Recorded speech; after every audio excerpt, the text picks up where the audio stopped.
for one, am grateful, Mrs. Bush, that they are finally bringing civilization to this savage land. I could not agree with you more, my dear. My daddy settled this land, and I know he'll be looking down on us, pleased at how we help the natives. Yes, they've lost their land, but they've gained access to heaven.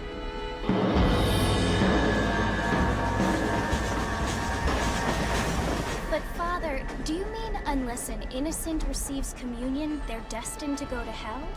It hardly seems fair. What I mean to say, Jenny, is that there is a great deal of difference between an innocent and a savage. I never thought of it that way. Yes, they lived like animals, but they're happier now.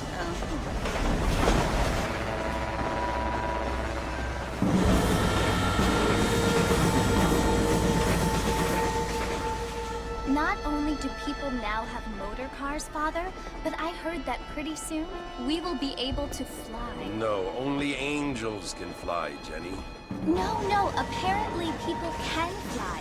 Didn't you hear? Out in Kansas, a man even got a car to fly. I hardly think so, Jenny.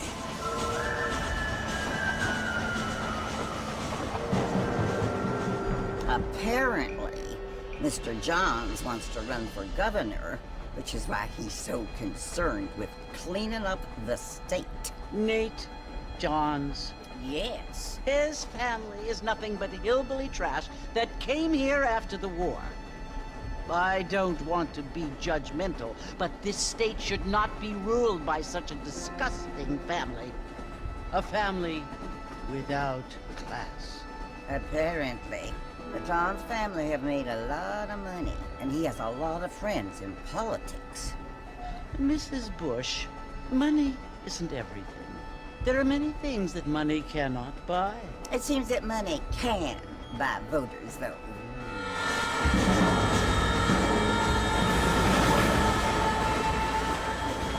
What you must remember, my dear, is that we have been brought here to spread the word.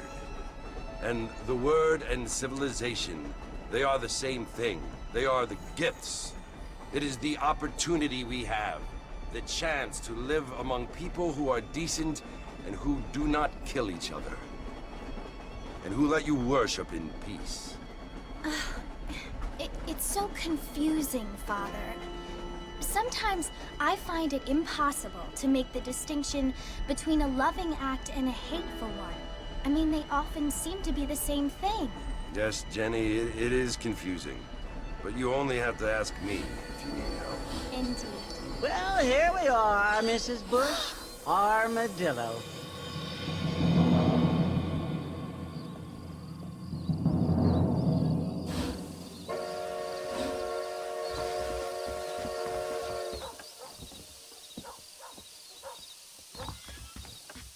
Good evening there.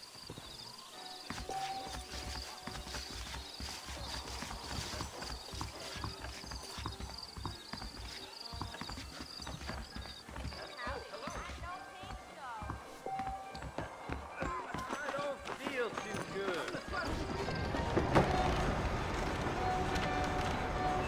Mr. Marston! Mr. Marston, over here!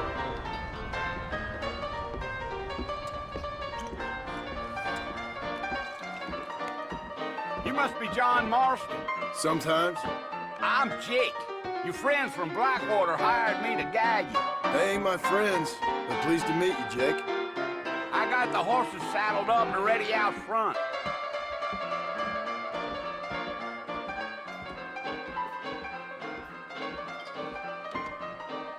Big song coming on. Quick.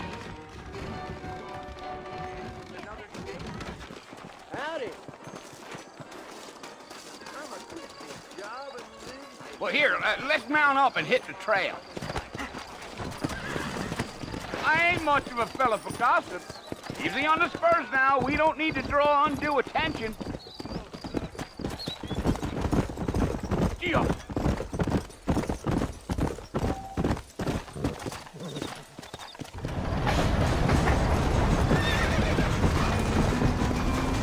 Load up now. So it's Fort Mercy you want to visit? That's right.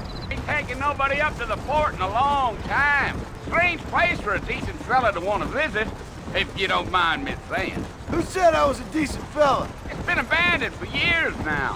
Folks say it was built during the Mexican War. What kinds of soldiers around back then? Why'd they leave? Well, I ain't entirely sure. I heard they had to go up north to fight Indians, or maybe they got tired of being soldiers and went looking for gold. You know how things is. So what are you doing up at the fort? I'm looking for an old friend. Well, like I says, you ain't gonna find many folk around those parts these days. Those you do find are about as sociable as an ulcerated back tooth. I mean, I ain't one to judge a man by the company he keeps, but... Well, he ain't been friends for a long time.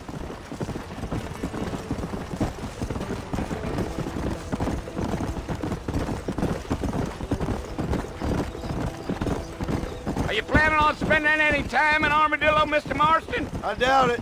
I ain't planning on staying very long. Well, if you're fixing for some female company, you can do a lot worse than Armadillo. Fine as cream gravy they are. Not like Thieves' Landing. Dang, those girls ain't even fit for a drinking man to hole up with. I'm a married man, I'm afraid. Ain't we all?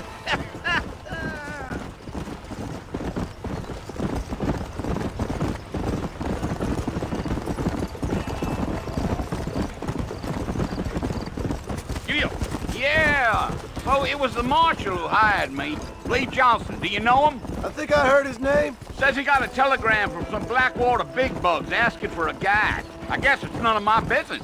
That's right.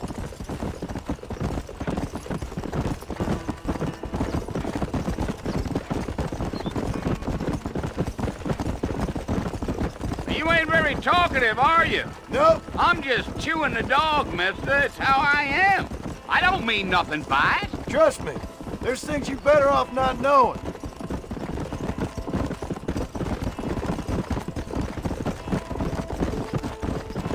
I'll tell you, Mr. Marston, those coyotes eat better than I do. Almost there, Mr. Marston, just over this hill.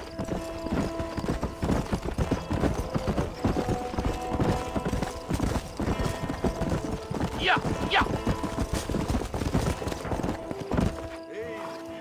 Listen, mister. This here's what's left of Fort Mercer. Some gang rode in and took the place over. So I understand. This is where we part ways, friend. You have yourself a good time.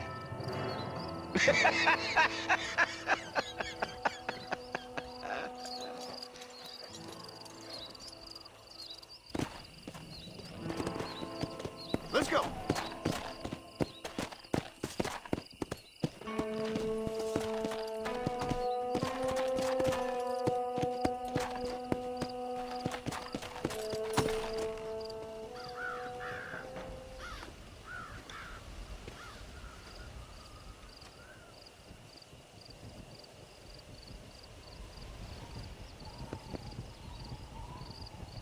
Bill!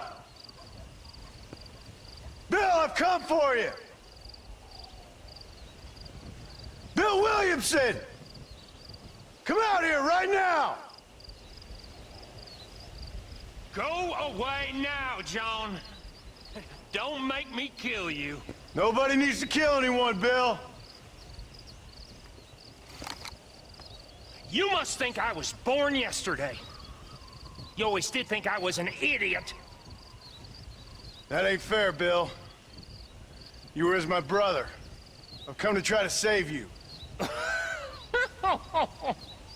Oh. Do I look like I need saving? Bill, please. They want to kill us all. I can help you. Well, you never tried to save me before. You only seemed to save yourself. Bill, I implore you think about this. You implore me? You implore me? You always were one for fancy words. Oh. Well, things are different now, John. Now I'm in charge! No more Dutch! And no more you. Implores. I implores you to go back and tell them to send someone just a little bit more impressive next time. Well? Oh. Poor John.